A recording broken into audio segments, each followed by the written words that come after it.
Monaco l'a bien compris, l'environnement est au cœur des préoccupations. Oui, mais alors, que propose la principauté pour se déplacer en mode écolo? Eh bien, nous avons mené l'enquête.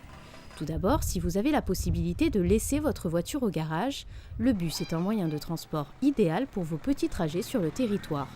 En effet, il s'alimente de diester, un biocarburant pour moteur diesel, issu essentiellement de la transformation des huiles végétales de colza et de tournesol cultivées en France.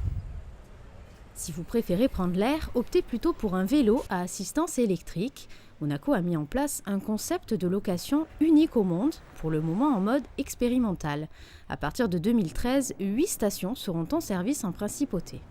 Et enfin, si la voiture est indispensable à vos yeux, sachez que vous pourrez vous lancer dans le covoiturage, et ainsi diviser vos frais en deux, carburant, parking, entretien, etc.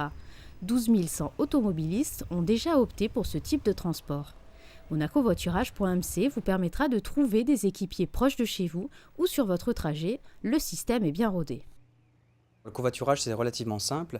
Et on demande en fait aux personnes se rendant en principauté avec leur véhicule de ne plus venir seules, mais être accompagnées. Et dans ce cadre-là, le service des parkings publics offre certains avantages afin de favoriser ce type de mobilité.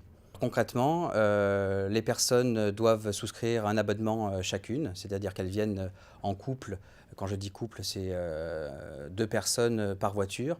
Ces personnes, on leur remet une carte d'abonnement individuelle qu'ils vont utiliser de façon alternée, de manière à ce que chacune, avec son propre véhicule, va accompagner son covoituré à tour de rôle et faire en sorte qu'ils ne viennent qu'avec qu'une seule voiture systématiquement en principauté.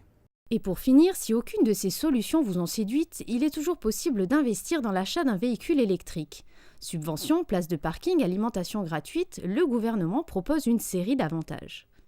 Les avantages, ils sont nombreux à Monaco. Il y a d'abord des avantages directs qui sont le fait que la personne qui veut soit acquérir, soit même louer, puisque le bénéfice est octroyé aussi aux locations de longue durée, un véhicule électrique pourra bénéficier d'une subvention qui représente 30% du prix d'achat du véhicule électrique, plafonné à 9 000 €.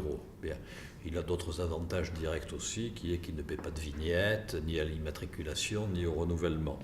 Il a d'autres avantages qui, eux, sont indirects, qui est que les véhicules électriques bénéficient d'une gratuité sur le stationnement de surface, que les véhicules électriques sont des véhicules qui nécessitent beaucoup moins d'entretien et que donc à l'exploitation, le véhicule électrique n'aura pas à coûter tous les frais de garagiste que coûte un véhicule thermique.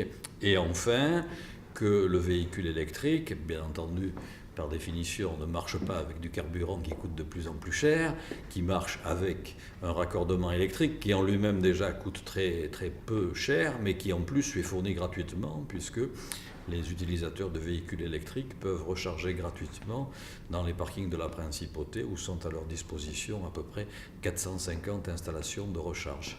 Maintenant que vous avez toutes les cartes en main, à vous de faire le bon choix parmi toutes ces propositions classées écologiques.